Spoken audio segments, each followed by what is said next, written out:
Okay, so I wanted to make sure I put a little video on here for my parents and teachers that have young kids. And one of the things I wanted to do was just make sure I'm giving you a resource that you could go to, particularly right now, because we have so many kids at home and we're teaching at home. And so if you go online, there is a place called Florida Research Center. And I'm going to put the link in the description here. And you'll find that inside of this link, you can find, different grade levels and some different topics for instruction. Those might include phonemic and phonological awareness. It can include phonics and some other different things that I think might be supportive, particularly for my parents that are home and you're trying to figure out what's the best way for me to help my child.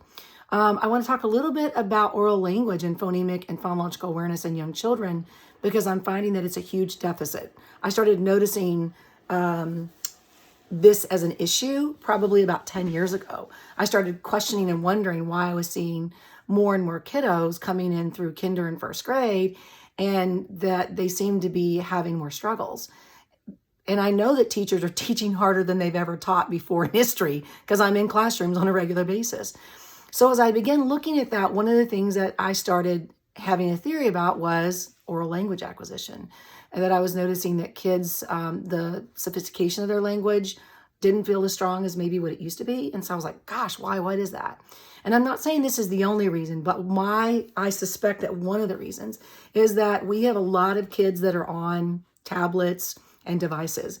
And the device or the tablet by itself isn't necessarily the thing that's, evil, so to speak. But what I will say is that when kids are on a device, when I see 2-year-olds and 18-month-olds on iPads, I do get a bit concerned. Language development in the first year to 2 years is monumental. And to make sure that kids have strong oral language by the time that they go into school is absolutely one of the strongest predictors of their literacy success. And so what happens is if kids are on a device and they're here, then they are not engaged with the world around them. So what are they missing if they're not engaged with the world around them? They're not learning about body language and the communication that happens with body language. I saw a mom at a Michael's store, and I would say that her little boy was probably about 15 to 18 months old, and he was on her phone. While he was on her phone, he was completely disengaged from her and anything that was going on around her. And, mom's coming. She's just, look, I get it as moms. You're just trying to survive the shopping experience. But mom gets up to the counter and she's having a conversation with the lady that's checking her out. They're talking with one another. There's a lot of gesturing and all those things this beautiful baby is missing out on because he's right here. Now, here's the interesting thing. The moment that mom takes the phone and puts it in her purse as she's getting ready to leave, that baby comes up and is highly engaged in everything that's going on around him. Children observing the world around them in these developmental years is so critical because they're watching how we shape our mouth. They're listening to language. The brain is taking all of that in and trying to make sense of all of those things.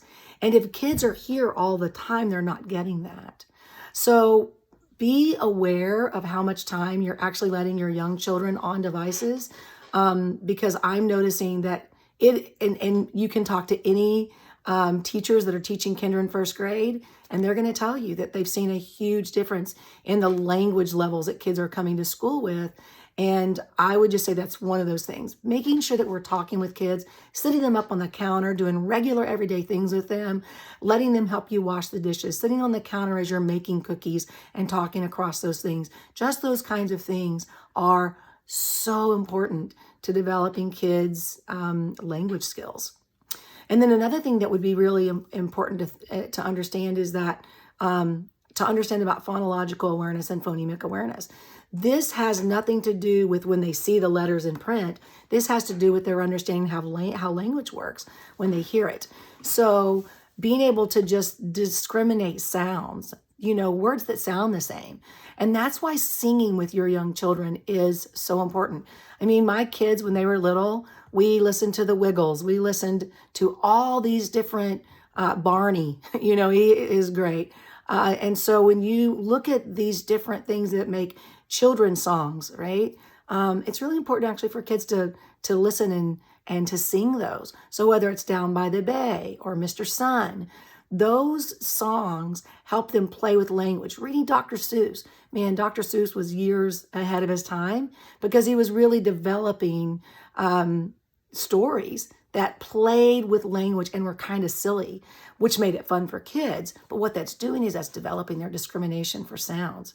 So, singing with your kids a lot, really important. And then also make sure that they don't talk with their mouths closed, that they're not a small mouth talker.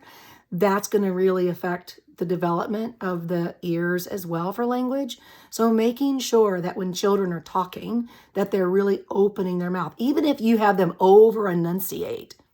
That's fine, because what we're trying to get kids to do is to really just explore the world of sounds. So making sure you're picking up on your toddlers and your youngsters if there might be any hearing issues. Getting their hearing checked is critical. They have lots and lots of ear infections. I'd be really aware of just making sure, right? Kids that are age of 2 should have an average vocabulary of about 50 words.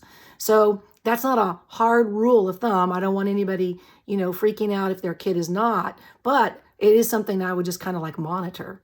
So I'm hoping that this has helped you, and just make sure you click a like in the description below, and remember, or a like on the video, and in the description below, I'm going to put the link to the research center in Florida. You guys have a great day.